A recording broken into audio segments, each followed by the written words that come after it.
Slavery was abolished in 1865, so why do so many people say that it's still occurring today? According to Lockwood from Human Trafficking is a $150 billion business that is spread worldwide. According to Shakar and Vincent from Technology and Human Trafficking, Reconstructing the Nexus, traffickers will target social media to get adults and kids, no matter genders or age, to groom them into what they could use for whatever services they deem necessary. Because I major in psychology, I have studied briefly about the different psychological harm that it has done to victims. I have also done multiple research projects on it in the past, and what I have discovered so far is that many victims have struggled fitting back into society. Most people will shun them, or even though it wasn't even their fault that this happened to them. Most people would relate it to women being forced to do sexual acts. However, this is not always the case. Sometimes it could be men, it could be elders, it could be children, and it doesn't always have to be sexual. It could be some type of labor. It could be putting them into debt. This might seem impossible to stop, but even the hardest problems have a solution. Human trafficking in short, is just slavery. Slavery is forced servitude, and so is human trafficking. Many slaves would be mistreated, just as many victims of human trafficking would also be mistreated. Sometimes they could be forced to do labor, sexual acts. They might be drugged up to the point where they don't even know what's happening. It doesn't matter what age, it doesn't matter what race. It could happen to anybody. It's all over the world, and what makes it especially hard to find any of the victims that have been taken is that their traffickers could take them all over the world. They might not even stay in the same city, state, or country. They could travel across the oceans even. According to Jamie K. Graham from the Dark Web and Human Trafficking, the Dark Web is something that makes it easier for criminals, specifically traffickers in this case, to talk to clients or to find any of the future victims that they choose. And it also makes it easier for them to avoid authority figures such as law enforcement or government. According to Shakar and Vincent, cyberspace is something that has been gaining attention from traffickers. It makes it very easy to find potential victims and even groom them, which is when they build a relationship with them and make them sound trustworthy.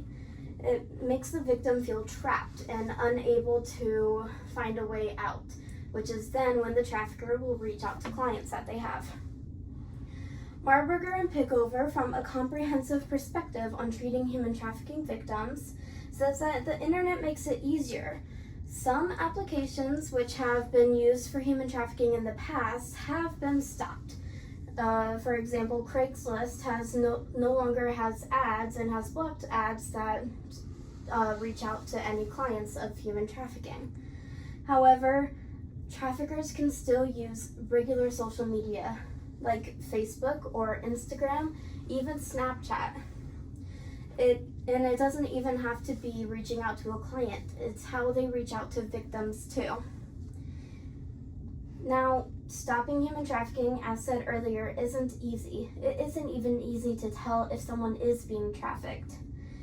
But some ways that you could use, according to Lockwood from Human Trafficking, in order to determine whether or not someone is a victim of it, is if they have a dominant partner with them, or if they don't know where they are or what day it is, if they flinch often, or if they have injuries that leads to signs of abuse, or even if they have a tattoo or some type of branding mark.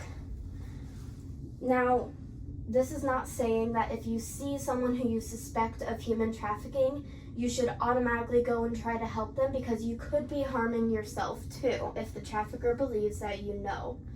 What you can The only thing you could do is alert authorities and hope that they get here in time. You could also alert authorities to what the potential trafficker might look like or what the victim might look like and see if they can discover who it might have been. There is a charity that I have researched in the past. It is called Polaris. They offer an idea that could potentially end human trafficking once and for all. However, this idea would be very difficult to achieve. What they are saying, though, is that by ending poverty, we could end human trafficking. The reason that they say this is because by providing homes or jobs or a better well-being for anyone who needs it, it takes the power away that traffickers will often give. Some traffickers will target people who are homeless or jobless or don't have the attention that they need, that they feel the need that they have to survive.